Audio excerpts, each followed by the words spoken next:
Good evening, everybody, and welcome back to the 9th episode of Trust Issues, this time in a brand new time slot. Joined tonight by both Emily and Lindsay. Got a couple things on the docket for tonight, so I definitely want to do an update on Clarity, where it's at, what we think about it, what the conversation has been shaping up to be around there. It's getting interesting as more people get involved and join the conversation and share takes and stuff. And I'm not sure that all of the people sharing takes have read the bill, so we'll get into that a little bit. And then Emily, I'm curious to get your thoughts on the Twitter thread that I sent you, whatever that was, yesterday or earlier today, that was a contrasting opinion about stablecoins in the Genius Act. And I am hoping you can break it down for us a little bit and talk about maybe some of the nuance that's being missed there. Or honestly, you say contrasting and I say entirely uninformed, but that's, whatever. It is really delightful to see somebody with a badge from a company defending their company, basically shamelessly not addressing a huge amount of information or demonstrating their complete lack of understanding of how the Fed works. But it makes me hopeful that I could get a job that paid well if I needed to, which I do not. So, yeah. Yeah, no, uninformed. I think that I think there's a lot of that with a lot of these bills, and I think you kind of hit it that most of the opinions coming out that we're seeing that are at least like the most amplified voices on the whole thing are just people who stand to either be significantly damaged by whatever's in the bill or not necessarily anyone who's kind of trying to think about it, writ large. Actually, we can start with that, because I wrote a post the other day that actually now I have turned into a social experiment, because it got literally zero engagement, and I don't have high engagement on Twitter at all. My takes are niched. Yeah. But this one was interesting because literally zero, almost no impressions, and then no interaction whatsoever. But the whole point of the post was just what was it? I think I was quote tweeting Cointelegraph, or one of the bigger, crypto adjacent publications, that basically just said, nobody, or not a single Democrat, voted in favor of the Senate Ag market structure bill rewrite, the re-release there. And I just quoted it as being incredibly unhelpful, because it doesn't take into account any of the nuance of why someone might disagree with the bill. Granted, I do not think that the wide array of Democrats who voted against it have a firm understanding and we're trying to protect DeFi by voting against this thing. I don't think that is the case. But I just think there is zero appreciation for nuance. I'm going to die on this hill. But I mean, now more so than ever. I don't know. It's just becoming more and more and more and more aggressively obvious that there's a massive misunderstanding of what any of this shit is for, or what we're doing in this world literally at all with regards to trying to create any sort of legislative framework to govern all of it. Dude, okay, so honestly, we're not. The thing that's starting to get to me, and it's just it's making me a little crazy, honestly, is we're not making legislative framework to govern any of this. We're making legislative framework to protect the president and his buddies. And that's it. It's not for anybody else at all. And if you align yourself properly, then yeah, you're going to be doing better. But in general, the Clarity Act is not for us. It's not for the users of crypto. It's for the people who funded the White House ballroom. And that's why they're mad. It's because what the Senate, which has a much longer relationship overall with the banks, and the banks don't even need to put their pawns in place like crypto does, but because the banks literally invented the Federal Reserve. But man, it's just it's not what you're being sold. And I wish that more people took the time to actually learn about this stuff, because it is so important to understand which of your representatives truly are doing everything in their power to make sure that you are so core, you have to work so long that you don't have the time to even use your brain to consider if they give two shits about you. And it's making me like really upset because I watch it hurt people constantly and it sucks. So, you know. Yeah, I want to tap in a little bit because a lot of the comments are saying, like what about macroeconomic conditions and all of that, which is great questions, like would this regulation help solve for that? And the short answer is no. But the much longer answer, and I like want to dive into this a little bit more from a research perspective, but like the longer answer and what I've been thinking about a lot lately is that like particularly for Bitcoin and Ethereum, they're so intertwined now with traditional finance, as in, markets start crashing, and when traders are getting liquidated on even regular stock markets, that's when they're selling off other positions to be able to cover their losses, which does in fact impact crypto. And I brought this up on a Rise Up a long time ago, which is funny, but I was talking about basically how like the markets are reacting to Bitcoin as much as Bitcoin is reacting to the markets, which is kind of a new dynamic. Mm-hmm. And what that actually means is as we have these macroeconomic, to me, what it means is as we have these macroeconomic conditions where crypto is going down in price, what I'm thinking about is the fact that the OTC trading desks are absolutely popping off. Institutions and enterprises are stocking up on the shit as fast and as much as they can because for them it's a sale. And so really my big issue with anything is like, will this help? Is it's like, no, it won't help because right now when the market crashes, institutions win because they're buying up these as commodities because they know that if they hold more, that they can continue to make more off of them in the long run. And when the market's doing well, the institutions are doing well because they're making money off their commodities and taking risky leverage trading positions that then get liquidated and crash the whole other market so that they can then buy more at a cheap price and do it all over again. And so like, to me, like clarity doesn't solve for any of that in any way, nor does it make DeFi available to regular people. Mm-mm. And like, I feel like I'm always the one that's like, hey, no matter what, institutions win. But the reality is like even in poor economic conditions, like institutions are still winning. So like as a retail, like as somebody who very much has their money in retail products and as a retail person, the way that I'm thinking about it is like kind of like screw it. Like if they're gonna hold, I'm gonna hold. Like I'm not as worried about the long-term bounce back anymore because this stuff is so ingrained in their processes that like it's not going anywhere and they are taking advantage of these opportunities. So I may as well just stick it out as much as I humanly can as a retail person, an individual trader, and see what happens. And quite honestly, like clarity does nothing for any of those problems, and it does nothing to stop the bleed that institutions cause, and it does nothing to disentangle this as an asset class from institutions for better or for worse, and there is a for better part of that. But like I just like zooming way out on the market itself, like I just don't think that policy right now is crafted in a way that has any impact on the problems that are there. I think it's worth highlighting too in your explanation, which I wish that I could find something to disagree with so that we could argue about something, but I can't. This is not to say, especially with regards to the question, like, do we just hold on? At what stage of a market are we in? Is legislation going to impact that negatively, positively, whatever?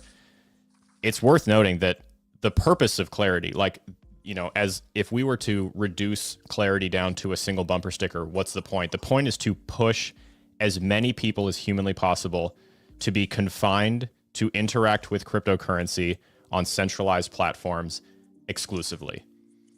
And that is being crafted in such a way so that the particular centralized platforms that will be the easiest to use or, doing the best business-wise are the ones that win. So when Lindsay says, institutions win, these are specific institutions in this case, and then the other ones are just kind of along for the ride. And you notice that, like, integral to that eventual success is the recovery of a handful of these assets. Which ones will come back when we're talking about altcoins and which ones won't, anybody's guess. I just wanted to point out that it's a little bit hard just to sit there and like look at, which ones are ending up on balance sheets, here or there at World Liberty or whatever, because there's two different ways that an institution can get involved with a cryptocurrency and use that to make a ton of money.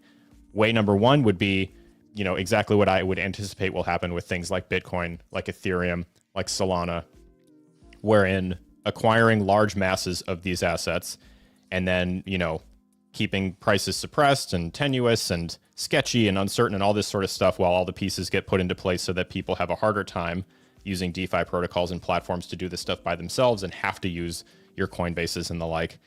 The other way is just pick a thing, get everyone super excited about it, and fleece them. Pick an asset that is only available through decentralized platforms, knowing that people are going to get involved with those things, whether it's through Dex Screener or something else like that, where they find these things, find something they think is trending, get into it, and then get rugged. And so it's just important to note that, there's different ways that these giant players can make money with all this stuff that are completely independent of whether or not clarity passes now, next week, or, in 6 months.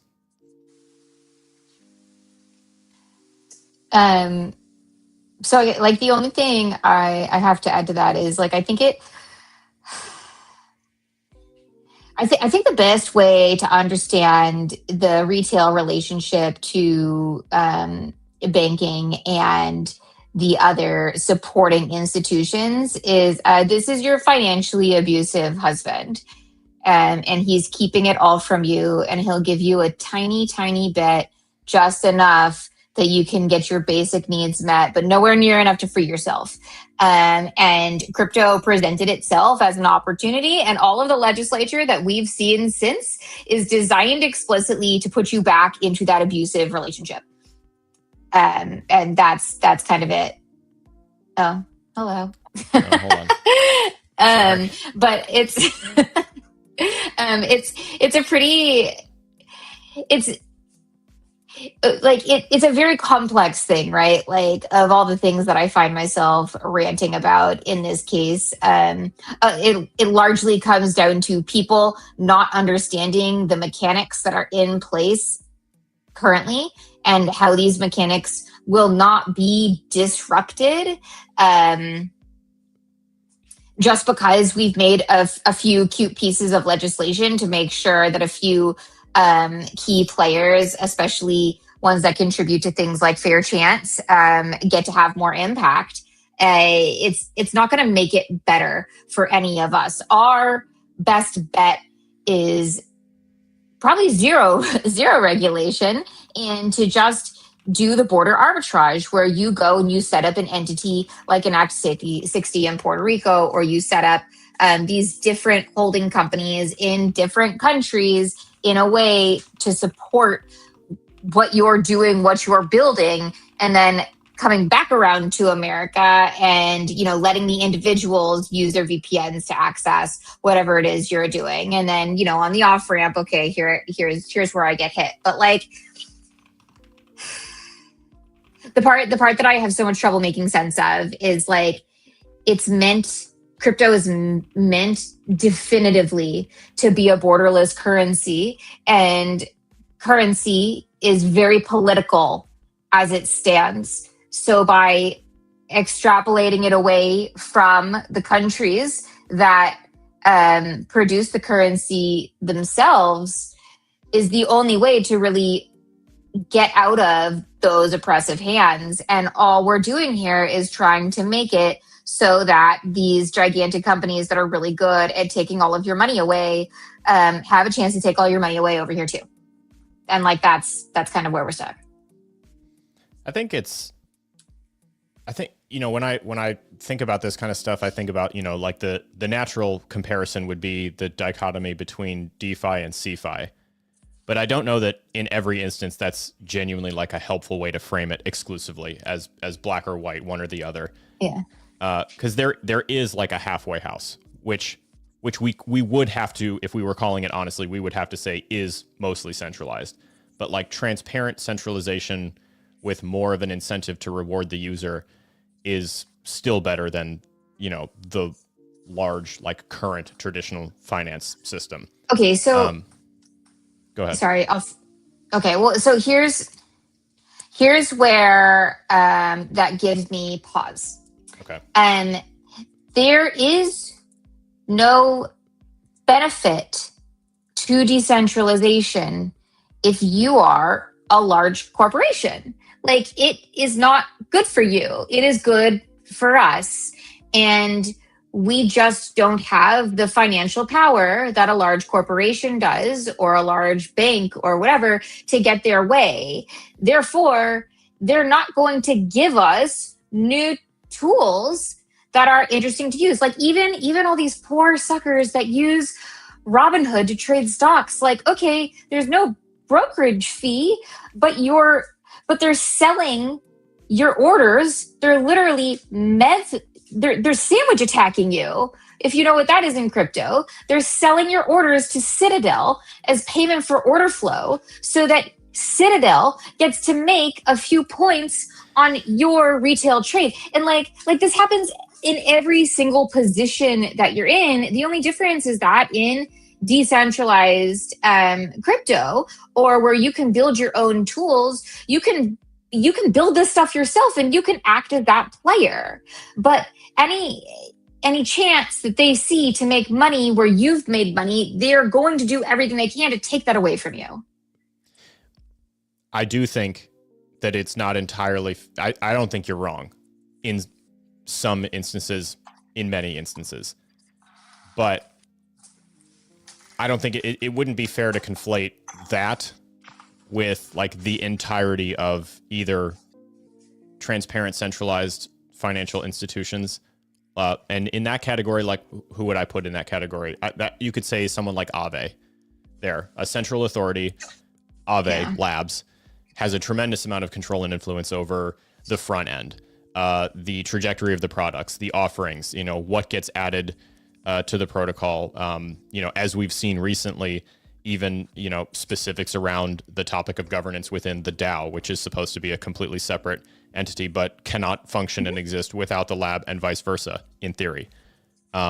Wherein, you could, as a user, create an account with something like Aave, deposit a stablecoin, and exclusively run a savings account there that pays you a higher interest than your bank does. But then on the other hand, obviously, of course you do have these decentralized trading platforms that, like you said, Emily, will just sandwich you and try to scalp you on trades or trade against you. I mean, a lot has come out about, for example, MEXC, lots of accusations about MEXC very specifically and deliberately leverage trading against their own customers, tracking what gets open, trading against them, fleecing you on the liquidation, and then keeping the money. And if you win, freezing your account. So yeah, of course they do. Certainly. Why wouldn't they? But I just mean in general, like, a platform like a Morpho, or like a Spark, or, what is Maker turned into? Sky, I think. Stuff like that, wherein you're not really trading. Maybe you're just depositing a balance for something and farming. I mean, Emily, you and I have talked about looping strategies before. Stuff like this. There's ways that you can interact with those kinds of things with a lot more hand-holding or a lot less hand-holding.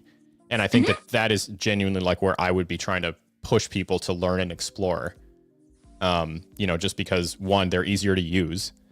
Two, you still get a better reward than you would with, a traditional bank in most cases. But still at the end of the day, you are still participating in something that a company built, that has control.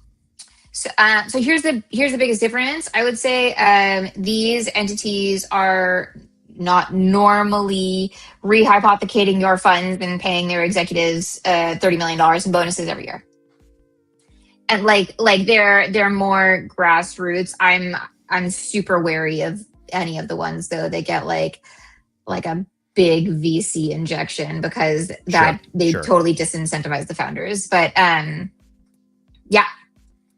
Anyways, that's real. I guess so. Okay, so should we go through that tweet? Well, because yes, but before we move on from this completely, Lindsay, I wanted to ask you specifically about, I'm going to come back again to your work abroad.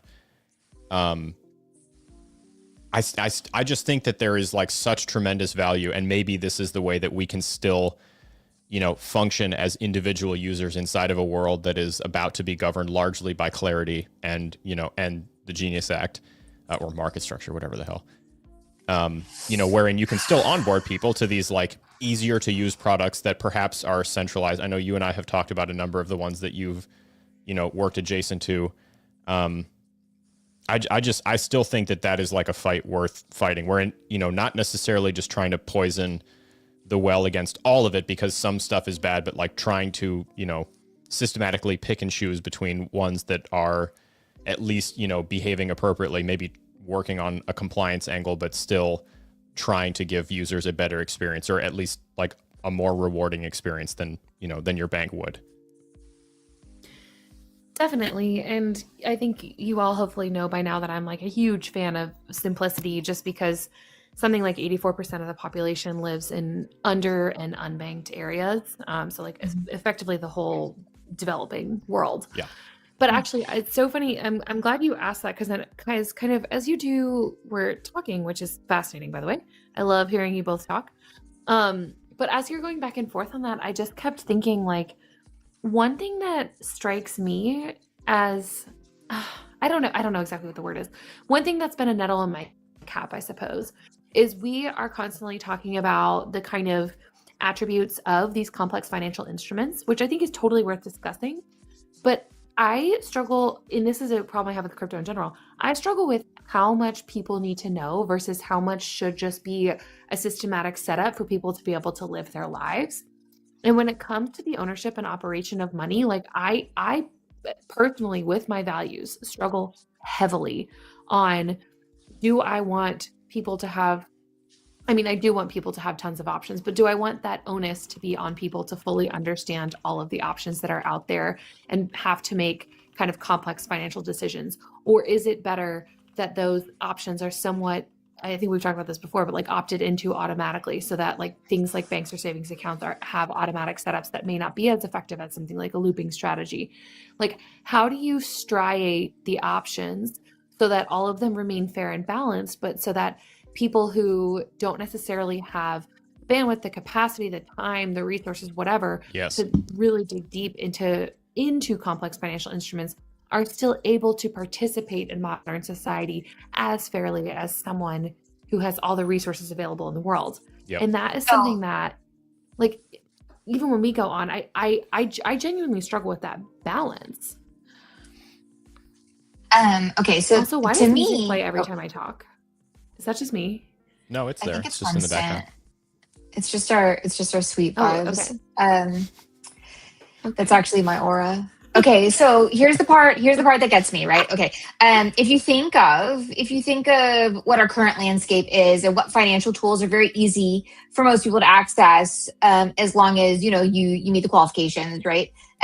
There are credit card companies with booths set up at the club fair day at colleges, and like the first week's freshmen move in, and like you can just get a credit card, and like they're not teaching you about APR and interest rates and how to pay and like what the payment cycle looks like. They're just saying, oh, you need a little bit of money to buy your textbooks, here you go, it's easy peasy, right? And they'll put it right on your phone at that point after you're like approved. And like your regular savings account that you use at the bank makes you what, like 0.1% if you're lucky. And then there's more advanced tools, right? Most people know what is right. Most people know what like a CD is, right? And a CD you'll pay, 3% over 6 years or whatever. And that money's locked. You cannot get it back. And then, as you get older, you get into a mortgage. But a lot of people don't necessarily understand the difference between a traditional mortgage and an ARM, or like what the difference in principal and interest that you'll pay over the lifetime of the loan between a 15-year and a 30-year, right? Like you just kind of sign it because you need a house, or like even like your car payment or whatever. Like, are you able to calculate how fast your car will depreciate in step with the amount of payments that you'll be making every single month? How soon will you be upside down on that car based on how much you use it? And like these are the financial tools we have right now. And for the audience in our internal group, we're starting this book club. Our first one is Mystery of Capital on like February 17th. But one of the books that I assigned to the class is called like The Unbanked America. We'll review that one, in a month or so. And that one is that one mostly talks about how individuals use alternative banking systems or alternative finance systems because they already don't trust the banks. I think it was like during Dodd-Frank or during the financial crisis that like one of the banks, it might have been like Bank of America, got in trouble for stacking your transactions throughout the day to put your largest transaction first to ensure that you would overdraw, and then put your tiny transactions behind it instead of the order that they actually occurred in during the day. So you would get hit with a dozen overdraft fees instead of 2 overdraft fees if that happened. And they would just rearrange your transactions so they could milk more money out of you. And that's legal. Like the current financial institutions, the current monetary tools that are accessible to people are extremely predatory. And it's, for you, it's the difference between paying your rent or keeping the heat on in the dead of winter, and for them it's the difference between buying another yacht. And like that is a disgusting level of wealth and consumerism and exploitation of the people who make that possible for them. And I fear that with the new legislation, it's not doing any of the things that we want blockchain to do for us. I think, though, that it's very easy to get stuck in the cycle of like nihilistic defeatism when you look at this, because it's incredibly sad to think about, like at any kind of scale. But, like you said in the beginning, if you were to zoom in, and Lindsay, to echo your concerns, the overwhelming majority of people do not have the time or the bandwidth to sit down and like learn enough of this stuff to like truly take full like ownership control over their financial situation. Like it is a privilege to be able to sit there and spend time on this and have the time to be able to do that. And so I'm constantly trying to think about, okay, well, what is the most like actionable list of things that you can do right now that maybe don't all include blockchain rails or, blockchain enabled financial instruments and stuff like that. And it just makes me think of this video that was sent to me the other day, yesterday or the day before, by a friend of mine who's also a creator here on TikTok, Erica. She does a tremendous amount of educational content about Bitcoin specifically, with a focus. She's expanding now, but her focus started with like running a node yourself, running it yourself. How can you participate? What does that mean? What does it take to do it? Why should you? Why shouldn't you? All that sort of stuff. And she sent me this video from another creator whose username is escaping me, but it's that one, Emily, I don't know if you've ever seen her. It's a girl who runs this account and oftentimes asks her mom questions that have to do with economics or investing or politics or, world issues, geopolitics, all that kind of stuff. And she just had one that was framed through the lens of like ethical investing or conscientious investing. And then she specifically talked about crypto. And I thought that, first of all, this creator is phenomenal. I've learned a ton from her. But this particular video I felt like was also really misinformed and conflated a bunch of stuff really unfairly. And so like on one hand, she opened by making a point about community banking and the benefits that small community-focused banks and credit unions can have on tiny communities, like with how much they can reinvest, small business loans that they give out, all this kind of stuff. Sure. I mean, like the Grameen Bank won the Nobel Peace Prize, right? So certainly. Yeah, of course. Like we've proven this. It's just, they weren't actually as effective as they pretended to be, but that's besides the point. Yeah. But then on the other hand, takes crypto and exclusively looks at crypto through the lens of like World Liberty Fi and the Trump and Melania memes. Or honestly, what's the don't get me wrong though, man. Libra's the other one. The Argentinian meme. I do love Trump coin. It was a ballet. It was beautiful. But the point being, what a spectacular performance. No, it was. But like that was on the world. It was stage. not same old because it was using DLMM, which is totally different. Oh man, it was good. It was so good.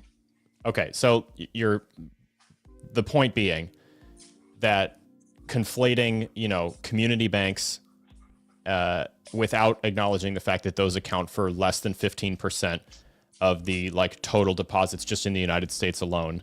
Meanwhile, 86% of individual deposits are held on, honestly, mostly the big four, banks that accumulate a tremendous trillions and trillions and trillions of dollars of deposits. There was also just, talk about like the protections afforded to the individual through something like the FDIC, which I also thought was unfair because FDIC does not cover individual accounts, it covers banks in general, and Right. only protects from certain things and doesn't protect from all kinds of stuff like fraud and theft. Meanwhile, there are plenty of institutions outside of the Trump meme and World Liberty Financial that will give people with an extremely low amount of risk, especially comparatively to the rest of the industry, access to APYs with no withdrawal limitations, no minimum balances, no account management fees, no, like I said, no minimum barrier to entry. There's no minimum investment required. Access to APYs ranging from 5 to 15% on dollars. So I feel like more and more and more, I'm just landing on this idea that the best answer is like a hybrid approach, being hypercritical of the banks that you choose, recognizing that you're going to run into all sorts of issues on the banking side. Even a good bank might limit your access to using money in your account for crypto stuff. And then on the other side, just having to be hypercritical and not marrying your bags and, being objective and critical of information you intake about cryptocurrency. So as not to land on the max extract, like you said, Emily, the MEV heavy, trade against you, farm you for your liquidity, chew you up and spit you out kind of protocols. But for the record, that example was with Robinhood and Citadel, not with Dex. But yes, okay. Yeah. But I mean, okay, so say MEXC or say whoever else. They do it too. I guess like my point ultimately is that like many of the DEX protocols that people use and think are paying them well are just the accessible version of the same old song and dance. Yeah, I agree with Evan that, one of my primary concerns is that like, as we sit here and, border on pontificating about being your own bank and taking full control and ownership and, digital autonomy, autonomy and sovereignty. Like you said, it's a bandwidth thing.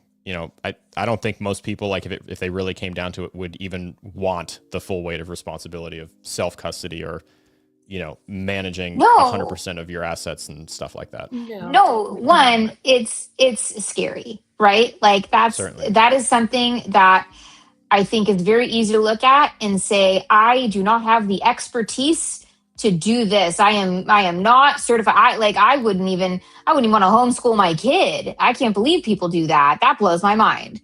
But like, it's very much the same thing where it's like, this is, I don't know about cybersecurity. I don't know about network security. I don't even know how to like properly secure my own home. If you think about the amount of stuff that you outsource and like giving that up is like, that is deeply, deeply complex stuff. And the relationships that need to be in place in order to make it efficient and to not cost you a tremendous amount of money in time, like that's a genuine service. That is a genuine service that is being offered to people. The problem is when they bury in a lot of things that are meant intentionally to bankrupt you or put you in a very vulnerable financial position, and being financially vulnerable makes you vulnerable to a lot of bad choices. And to me, it just points to like this gigantic cycle that we have in America. Because why would we have a social safety net? That would be so silly. But yeah, I feel like we're supposed to talk about something. No, it's okay. I mean, there was a lot. I do want to get to the genius, but Lindsay, you're about to say something just before we move on. No, I mean, I wasn't going to say anything new, but like this whole conversation is one that I've been having with myself for like 2 years now about like truly like, I mean, I think that what you all do with Rise Up is incredible. I love being the one who educates people I love the people that are receptive and have the bandwidth for that. I think it's so important that those resources are out there. How much do I expect people to take advantage of those resources given what I know about what it's like to just live life right now? And how much should we expect people to educate themselves, do your own research, all that kind of stuff, given how poorly that can go at times?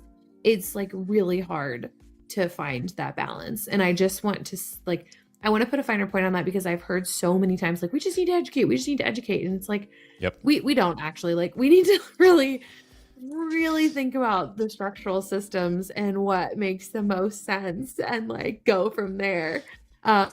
We're not gonna like just educate out of this. That's No, not how that works. I think we do. For the record, we do need to educate, but correct me if I'm wrong. The point that I would take from you saying it like that is that you can't simply like pop an informed voice onto a platform and have them, barf facts and statistics about stuff and call it education. To echo what Jeff Rascal just said in the comments here, a key component of real education is establishing like mutual trust and respect with both parties, whoever's receiving the information and whoever's giving the information. The mark of a great teacher is someone who never stops being a student themselves. And one of my biggest issues with the way that education, especially about crypto itself, is spread or created or taught or whatever, and I put that in air quotes on purpose because it's given to you as if like, look, I'm better than you. Look at what I have accomplished. Here, marvel at my wealth.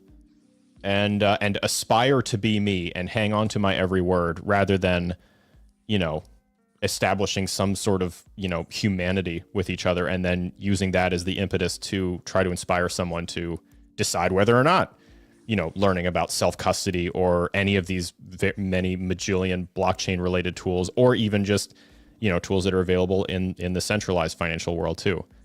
Okay. I'm with Lindsay on this one. And like, while the education is great to have, there's a lot of people who aren't interested in it. There's a lot of people who aren't capable of it, and that doesn't mean that they should be taken advantage of. It's the same way with the food system, right? Like, when I go to the grocery store, my trust is in the grocery store for providing safe food. And if something they sell me is not safe, I expect to hear about it quickly, right? Certainly. But and there's systems in place, and a lot of those systems have broken down, or a lot of the systems haven't caught up with, the changing production of food, where you used to buy an entire head of lettuce, right? And if there was something like an E. coli or Listeria contamination, then it was pretty easy to figure out what crate or crates that was set to, and then, what truck those went on, and what distribution center they went to, and what grocery store they landed in. But now, heads of lettuce are being picked, and then they're being chopped up and put into a bag with a bunch of other ingredients and called, like a salad, like a bag of salad. And suddenly, the 30 contaminated heads of lettuce are contaminating 100,000 bags of lettuce just because of the process of mixing things, right? So like, there's things where we haven't kept up.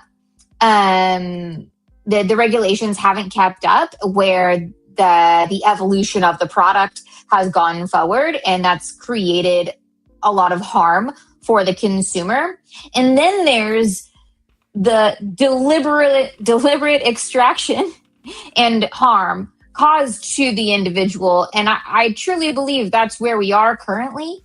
I don't think that this is just a product of the evolution and a product of people not being educated in these things. Like, it's just, they've gotten more clever, and a lot of the laws that used to be in place have been dismantled. And that includes campaign finance laws. And that also includes the way that we manage financial institutions, and how the banking systems have evolved, and how credit and issuing credit and settling credit has evolved over time. And it's created a lot of loopholes. And there's a huge force of people and institutions and corporations trying to stop that, because that is what created the huge differentiation in the classes, right? That's why there is no more middle class. It's on Yeah, purpose. and we've talked a lot about, the fact that a lot of this legislation that we're seeing now is designed to fight back against that because, what does DeFi as a concept, as an institution really truly offer? It finally offers like one approachable methodology for class mobility. And nothing threatens the structure of the system more than classes being able to achieve upward mobility. Nothing. That's right. This and OnlyFans. I'm just kidding. Sorry. No, honestly though, I would very firmly put something like that in the same category. I'm only sort of kidding. I'm not kidding at all. I'm dead serious. Yeah, I'm not kidding. Yeah, trust me. Out of all of us, I'm the one who's, anyways. I hope you were going to say most likely to join OnlyFans. That's what I was going to say worked in a decentralized platform for that to design and launch their product, not done it myself, whatever. Anyways. No, I think honestly, I think that would be a really interesting topic to dive into in like its own time, because of course, in the same breath, like when you say that something like that does enable class mobility from a group of people who may not have had access to it before. Oh, it totally does. But it still also creates a perfect like incubation chamber for an unbelievably predatory system of extraction, like in the same breath. Okay, so Absolutely. it does, and the innovation of the average egg worker and how they create marketing strategy, like they should be teaching business classes, and I am not joking. The women that I've gotten to know, like when I was doing that for like the crypto platform, like the innovation will blow your mind, and like the type of stuff that they've got going on is just like, you have to be so resourceful. Like it's not in just the face of like doing it, but also the fact that you're probably fighting quite a bit at the same time. Yeah. And it also, I guess this is just like a silly aside that we're on. It also creates a safe environment for that work instead of the traditional standing in the corner version. Okay, so anyways, the Genius Act and that silly tweet. I can't believe he works for Coinbase. My God, it's so embarrassing. Yeah, so let me put it on the screen here, and then you can read people in, because Yay. I do want to. my favorite part. This is very funny. All right, Lindsay, I don't know if you had a chance to go through this whole thing, but I knew that it would trigger Emily, so that's why I sent it to the group. Wow, thank you. Good morning to you too. But Emily is for sure the best equipped to dive into this one. I'm so ready. Okay, Emily, what are we talking about here? Wait, I thought you were going to read the tweet. Oh, sure. Yeah. Okay. Am I supposed to read the tweet? I thought you were going to put the tweet on the screen. I did. Did you? Oh, on the other screen. Sorry. Okay, hang on. We're on multiple screens. Okay. So this is a tweet from Faryar Shirzad, who is apparently an employee or an affiliate of Coinbase.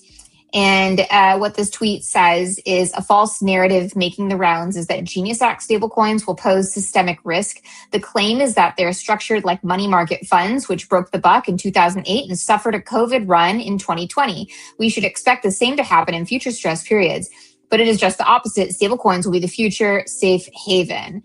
This misconception conflates two fundamentally different products: prime MMFs backed by risky commercial paper like Lehman, which suffered runs during the crisis, and commercial MMFs backed one-to-one by U.S. Treasuries, which experienced just the opposite. They were safe assets. Can you make that bigger? Mm-hmm. Yay. Bigger or scroll? Well, you have to show more and scroll down. Gotcha.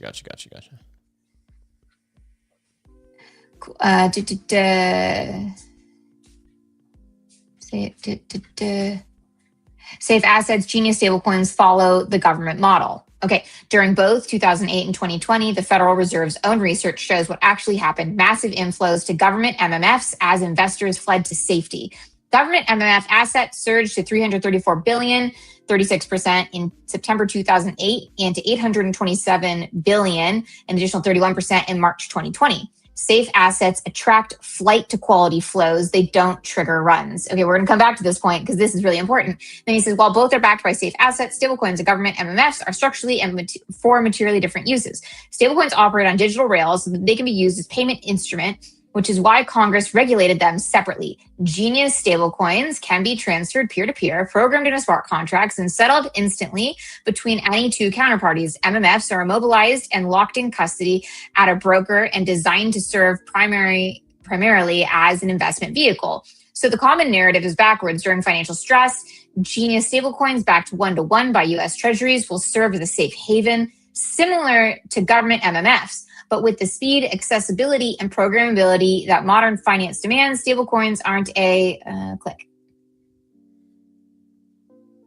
systemic risk. They're a systemic infrastructure. And let's talk about why this is fundamentally wrong. I do think that this first comment on this is hilarious. Anyone who believes this should have their CFA taken away. Reserve fund was stuffed full of not USTs, but Lehman commercial paper, no MMF. With just short dated T-bills has ever broken the buck ever. Yes, he's correct, but I fucking hate that guy. Okay, so anyways, dude, he is a fash curious weirdo. Okay, cool. so anyways, yeah, okay. So anyways, sorry, but he is correct in this particular case. So why am I surrounded by fascists? Listen, dude, this one time, Andrew Tate made a really funny tweet about like people being scared of seed oils. And he was like, you're scared of sunflowers, bro? And I was like, something about broken clocks. Okay. So anyways,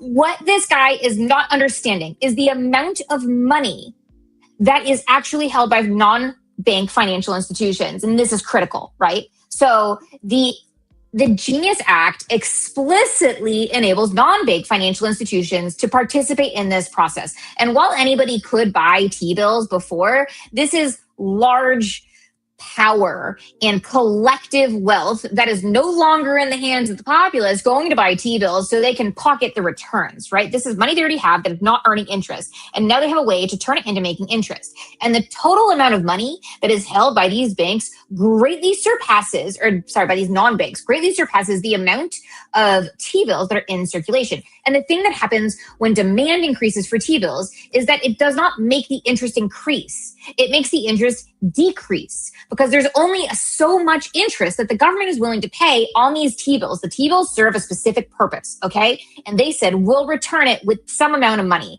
And what that does is it reduces the interest rates on the T-bills. And the thing that matters a lot here is that the real rate of inflation is not aligned with the Fed's rate of inflation, especially now when the Fed is getting pressured to reduce by basis points every single quarter because it makes the president look better, even though it doesn't do anything to protect the economy. Okay, so if the Fed's rates are going down and the demand for T-bills is going up, driving the interest rate down, however, the real rate of inflation is very freaking high, it means that when a stablecoin goes to balance itself, and this is something that a stablecoin must do, right? They must maintain the amount of money held in T-bills with the amount of stablecoins issued.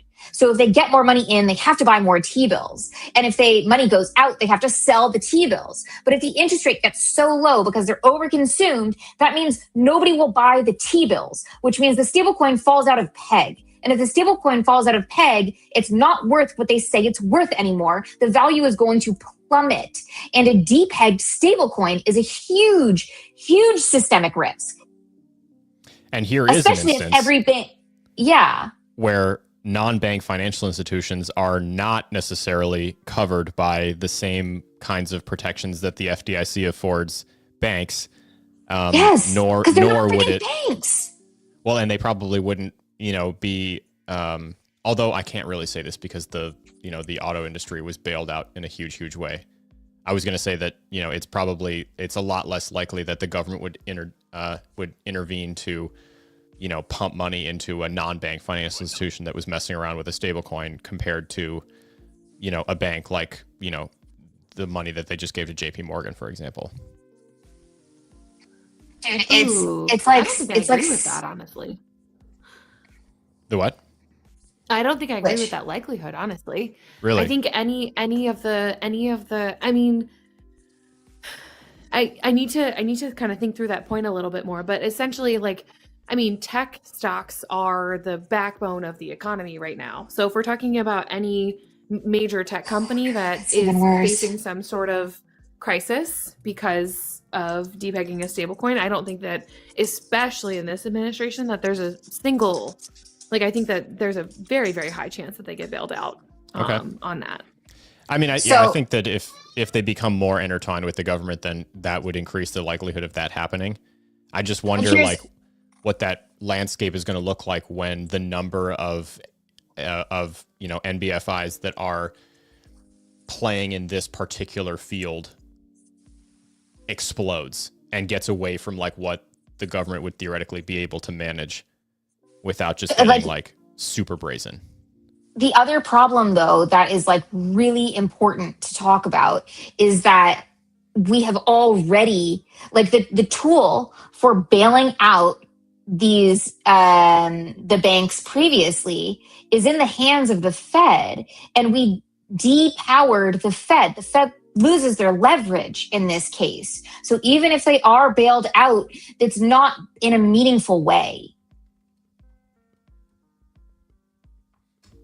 Like if we go and issue a bunch of more T-bills and like the Fed's right to bail these banks out, and it's literally just the banks. It's not these, people offering like stablecoins, the non-bank financials and NBFIs, I guess. That it's not, it doesn't have the same power because they already cut their nuts off. The Fed no longer has the lever to control inflation. And inflation is the problem we're talking about here. Like if your money that you're bailed out because this all collapses, one, it doesn't get back to the consumer. It never gets back to the consumer. It only bails out the industry. Okay. So like maybe a handful of people that have a job will keep a job, but they're probably going to have performative layoffs just for funsies because that's how they do this, right? We've seen this happen a bazillion times. But the thing is that the value of that money with the rate of inflation is not enough to come back from it. Like it's walking into a cavern. Well, like and even worse, because I feel like we constantly leave debasement out of the inflation conversation, which is, another side of the same coin that, just drastically reduces the purchasing power of your dollar, but in a way that almost never gets reported. In addition to true inflation, of course. And so, okay, so and like what I will say though is that like the US dollar is the global reserve currency. Everything is equated in US dollars, right? US dollar is the ultimate trade currency. The favelas in Brazil, you can only pay rent in US dollars, right? It's very pervasive globally. And the reason the US dollar is pervasive globally is because we're the only country that has the military might to say, if you don't like the dollar, fight us. Mm-hmm. But like, I don't know what happens in the intermediary between the possible bank run that occurs. And it's not just bank run, it's running out of everything. And restoring what that looks like. And like, does that look like a really unpleasant environment in America, right? Like, do we lose elections because we're at war for a while? Is there martial law? Like, it's not good. All of the possibilities are very not good. I think that the scariest part about the whole thing is just what happens to, the largest swath of the population, because, our entire economy is built to run on driving people to spend more and more on things that they don't have a choice to opt out of. Right. And, because of the confining structure of the way that our economy is built and set up to run, in isolation while preying on the fact that people are desperate and have needs, that they don't get to, decide like, well, I'll just not buy food for 3 months so that I can save money. or the other sacrifices that you would make, opting out of health insurance and just hoping for the best, or, living in a place that is increasingly harder and harder to navigate without a personal vehicle and all that sort of stuff. I mean, right. That's the, oh, I was just going to, I mean, that's the part that is the most horrifying, just because, what happens to a large percentage of the population who can no longer afford the basic needs. I mean, you do have class mobility exclusively downwards, and the threshold of like what counts as the lower socioeconomic class is just constantly skyrocketing. I mean, what does it take to stay housed and fed and clothed and sheltered and everything?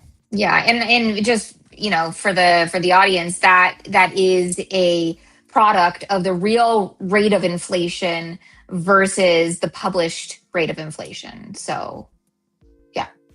Anywho, he is certainly trying to sell a product he will benefit from. Yeah. No, yeah, certainly. I mean, yeah, yes, the affiliate badge of this particular account, someone who I was not familiar with, but is the chief policy officer at Coinbase. So this particular position shouldn't surprise anybody. He probably wrote the Genius Act and the Clarity Act if he's the chief policy person, which is like amazing. Mm-hmm. That's incredible.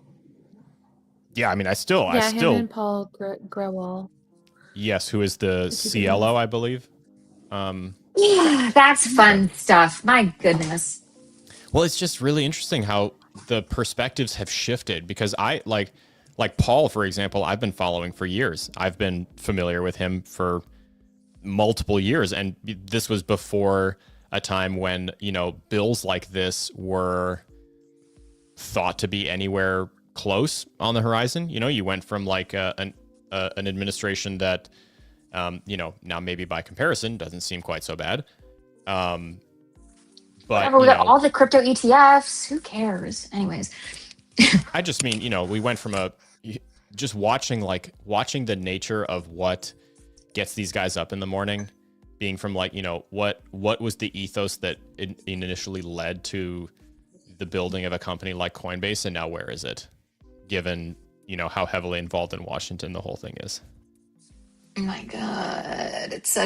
Honestly, it's like such a nightmare to like watch this unfold and like to not be able to do anything about it, because like, I mean, last time we talked about this, but like all you have to do to ensure the bills that you like make it in is run as a member of the House for the controlling party. And then you just need to get enough donations to buy your gavel. And then you can ensure that the legislation that you handpick is the legislation that gets voted on, and your party is already in control. So you can ensure that the legislation that you like gets passed. And like, we can't do anything about it. Like, we can vote, right? But like, I can't control how,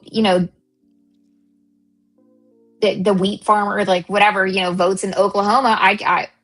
Sure. I think though that it's worth saying that you can do something. I mean, just ask, and we've talked about this before, but like, why is the number one driving goal and mission of, the political machine in the United States, sowing division? Because we can actually do something about it. The fuel that drives the engine that is consumption in this country in particular, not all of it is necessary, right? Like, we're driven to believe that some of it is necessary because, you're under fire constantly through a barrage of marketing to buy things just because it makes you feel better.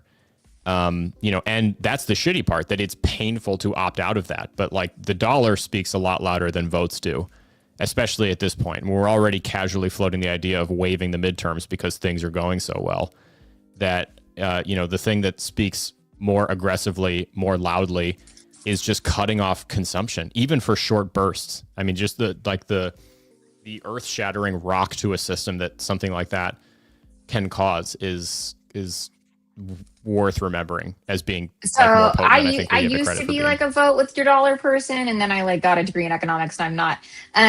This guy just catfishing the wheat farmer isn't your enemy. He's not my enemy, bro. I just can't talk to him on a regular basis. Is my point. Like we have completely different perspectives.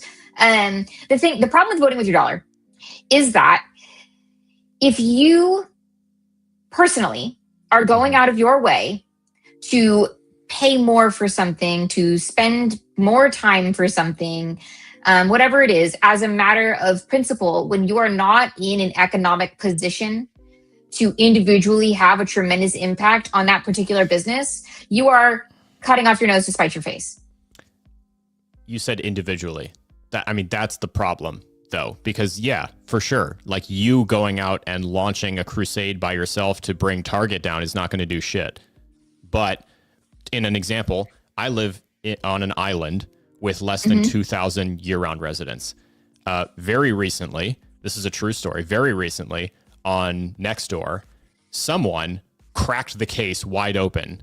And most people knew this, but just took it for granted that we are paying way more for gas than the average in our state on this island and in a very small vicinity around this, because most people do not venture out past like Savannah proper.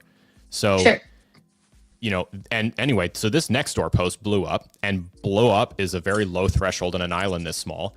And everyone was just like, you know what? Fuck it. I'll drive 30 extra minutes to fill up. And they did that for a week, and gas prices fell 20 cents a gallon on this island like that. And all it took was a gaggle of senior citizens who finally rallied together around the fact that that's gouging and that's horseshit. That exact phenomenon is valid and will work at scale. The problem is we don't have a methodology of unification around any of this kind of stuff because we're too busy convinced that your neighbor is the problem and you're just screaming at them. Meanwhile, Coinbase is taking over the world and your money is fucked.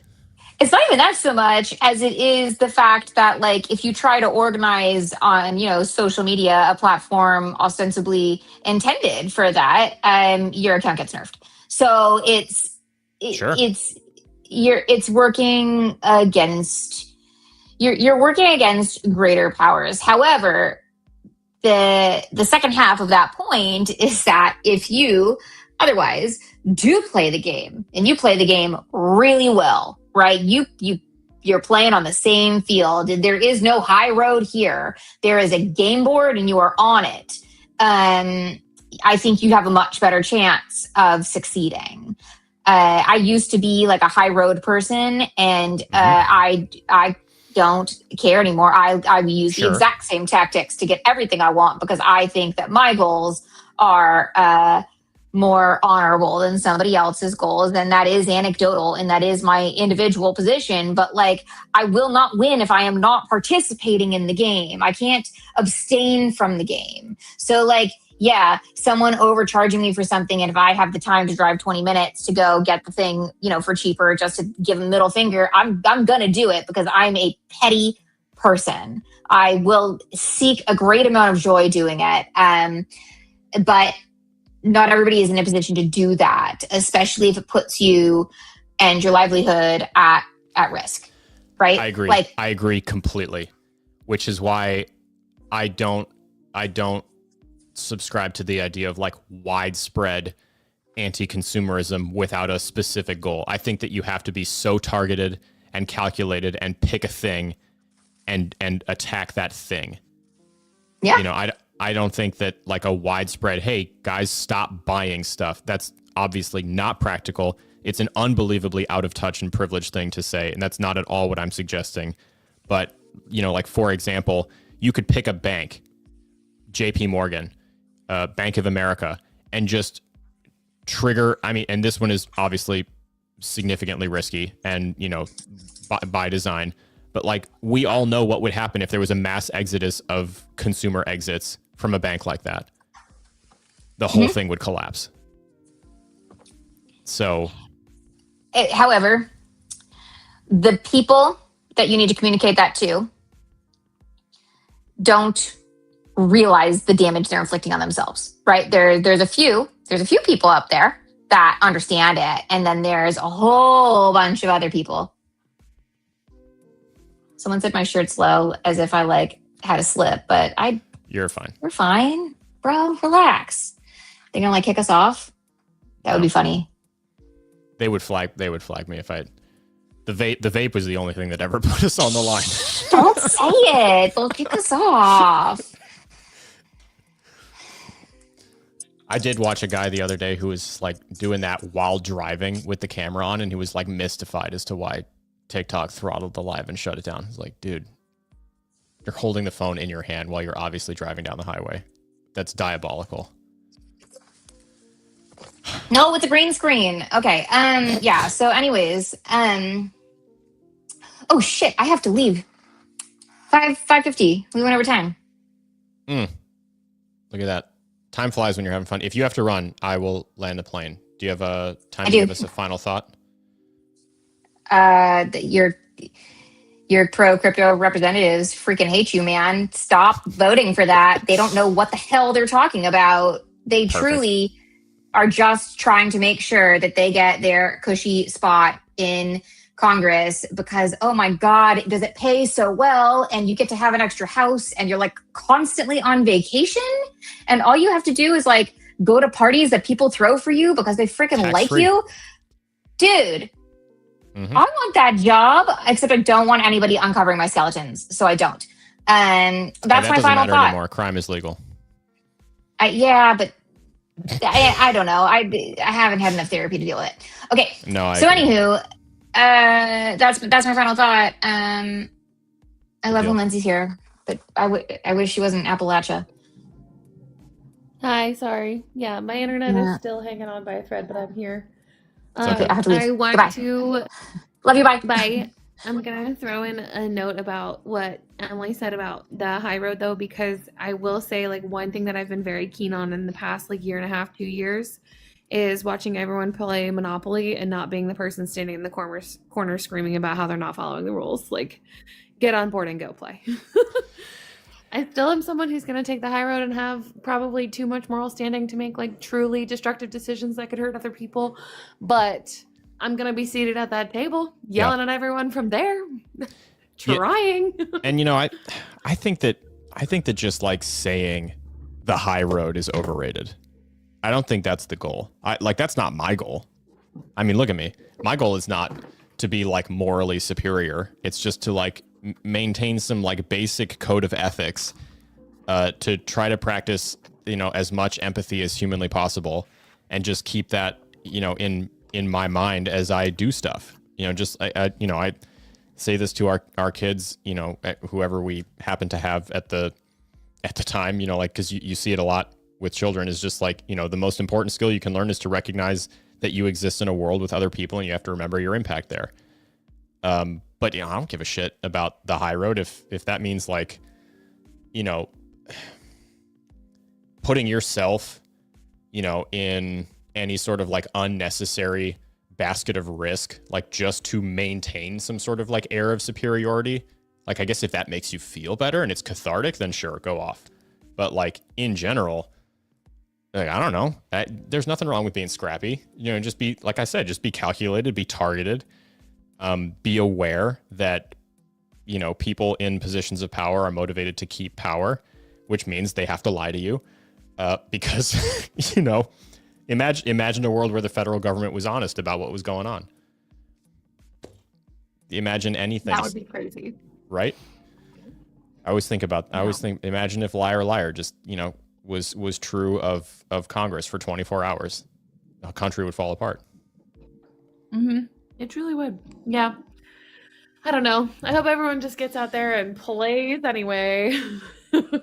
No, I think all of it comes down to, and this has been my methodology for, like, marketing and advertising. If I, you know, am ever working with a partner or a sponsor, I always tell them the same thing. It's like, you know, I'm not going to relentlessly shill your thing, because that's not productive. Even if my motive was exclusively to, like, sell and convert, that's not the way. Like, informed decision is a superpower. And that leads to, like, either retention or platform improvement. So, like, if your thing is not good enough to keep someone there because it sucks, you know, improve the thing, right? Like, that's how it's supposed to work. So I don't know. I mean, we're definitely getting into the weeds here, and it's starting to get philosophical, as I feel like it's often, want to do. But I think the most important thing that you can do, just to take it back to the education, the most important thing that you can do is just become informed and be critical, and be skeptical. There's only so much clarity act dissection we can do before it turns into philosophy, because otherwise the whole show would just be us saying, well, this is dumb and this is dumb and this is dumb and this is dumb, but the why is incredibly important.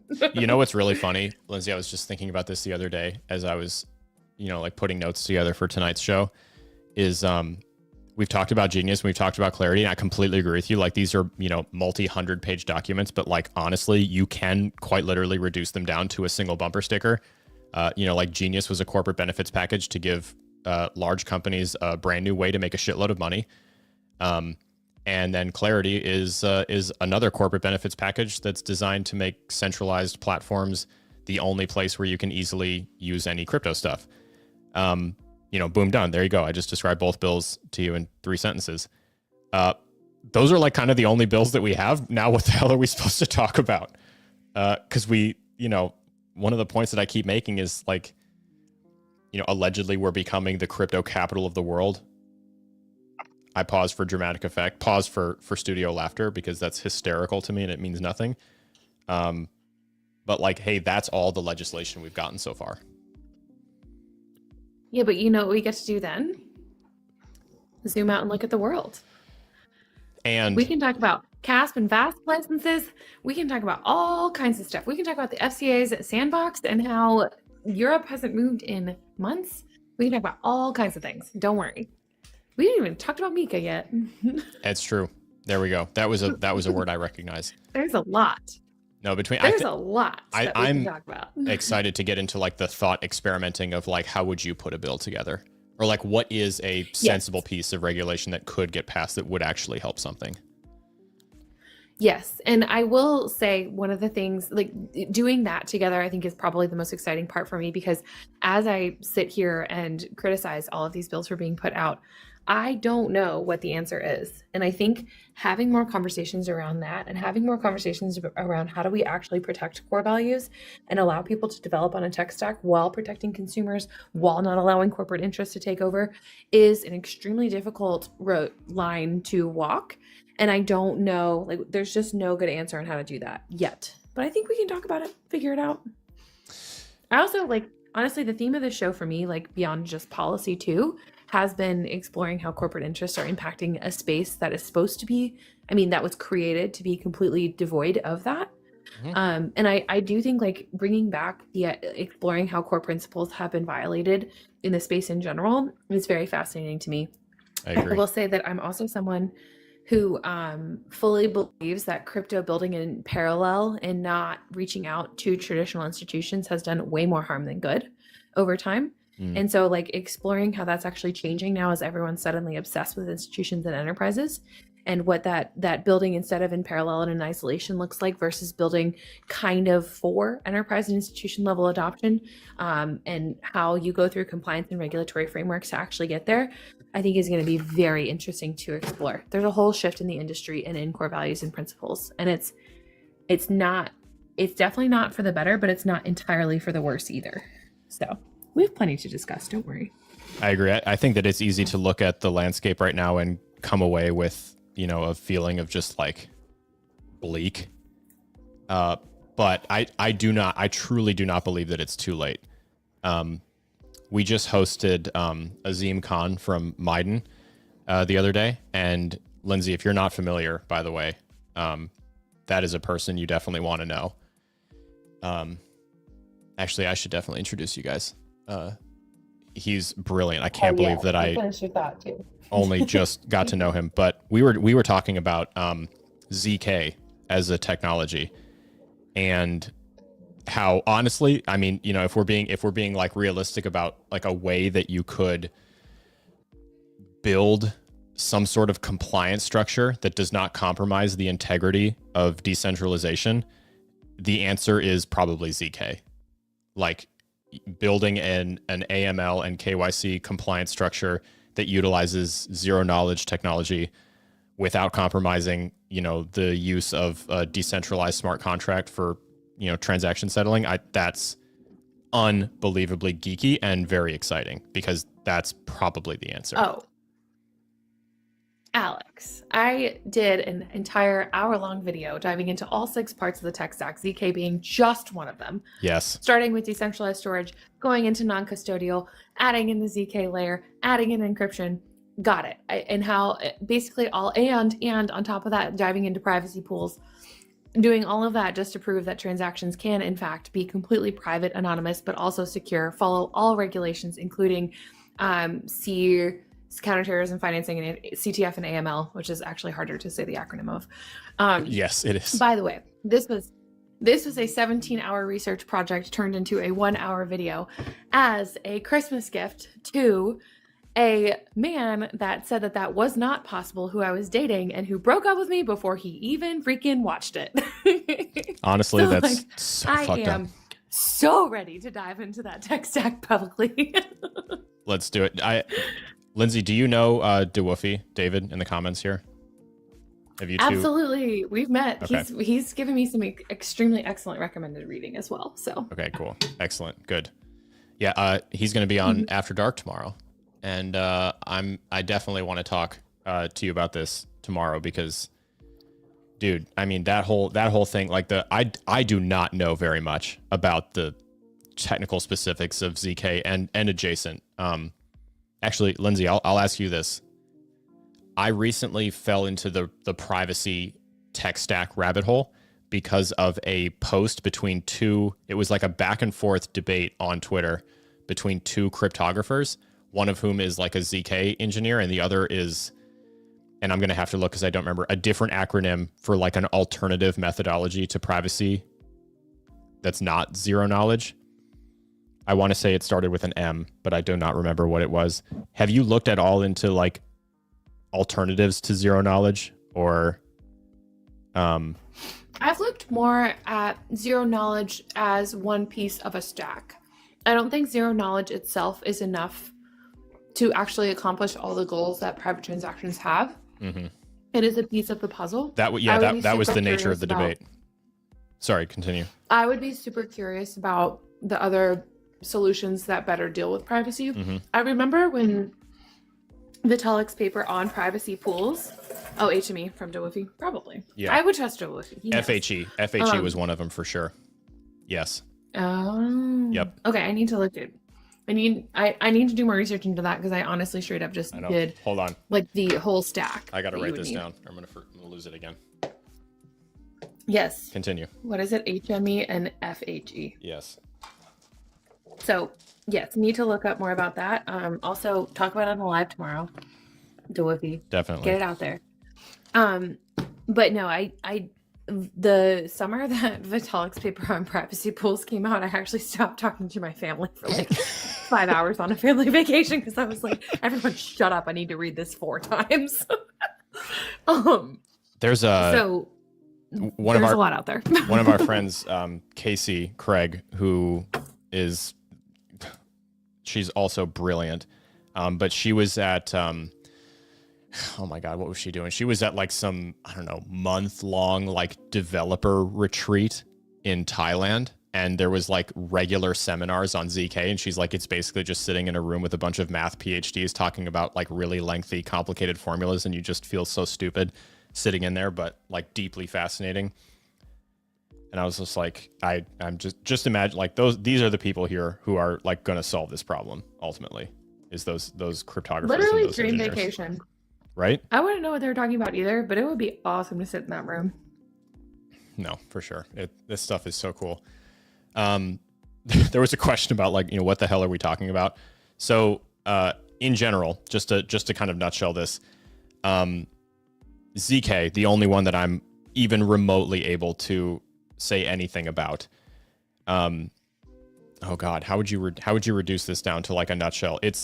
So ZK stands for zero knowledge, and the basic idea is that through encryption, you can obfuscate certain private information that should remain private, but allow a piece of code to confirm that it is true or it is there or it is acknowledged.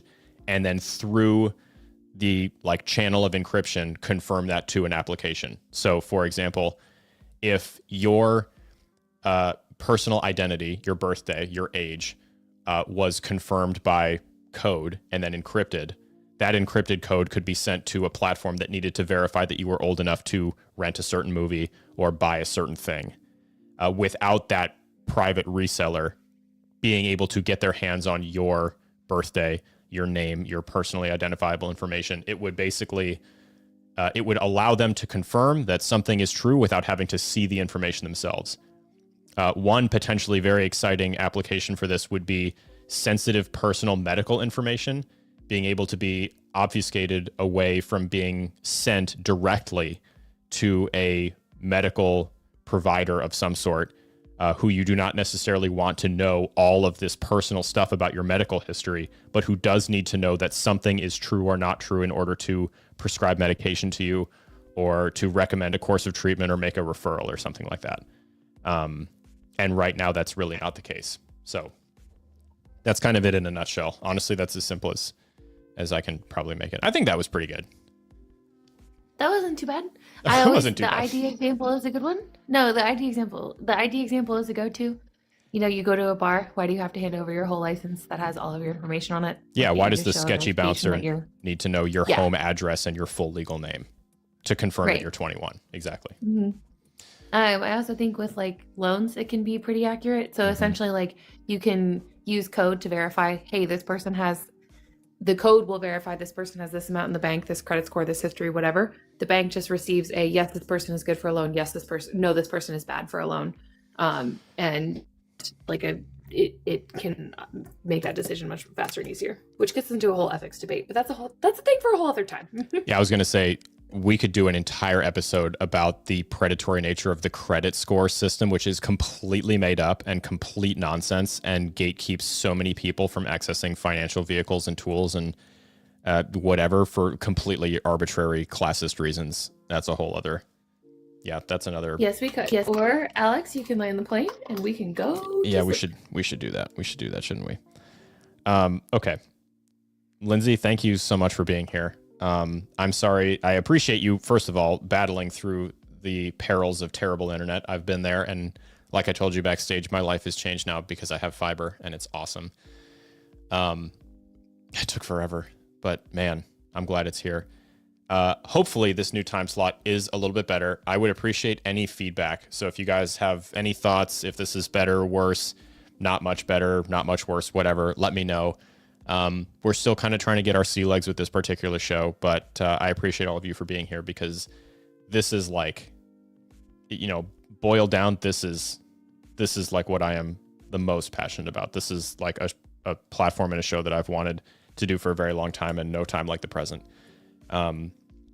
So we will be back tomorrow morning for the Rise Up Morning Show, 8 a.m. Eastern Standard Time, followed by After Dark at 8 p.m. Eastern Standard Time. Back down to only 2 shows on Wednesdays, thankfully.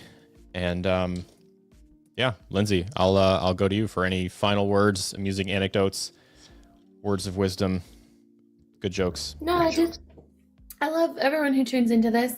I know that the conversations can be super heady, and if not all of it lands, that's perfectly okay. It's not like all of us started out as experts on anything ever. So I am just happy to be someone who's learning in public from my co-hosts, who's seeing other people learn in public. I think this is the most fun way of doing things, and I'm just really grateful that people show up and comment and have fun with us. So thanks, everyone. Yeah, I think I'm seeing all the comments confirming that this is a better time. Thank you. That's very helpful. Okay, sweet, excellent. And yes, entire episode is on YouTube if you missed it and you would like to go back and see it.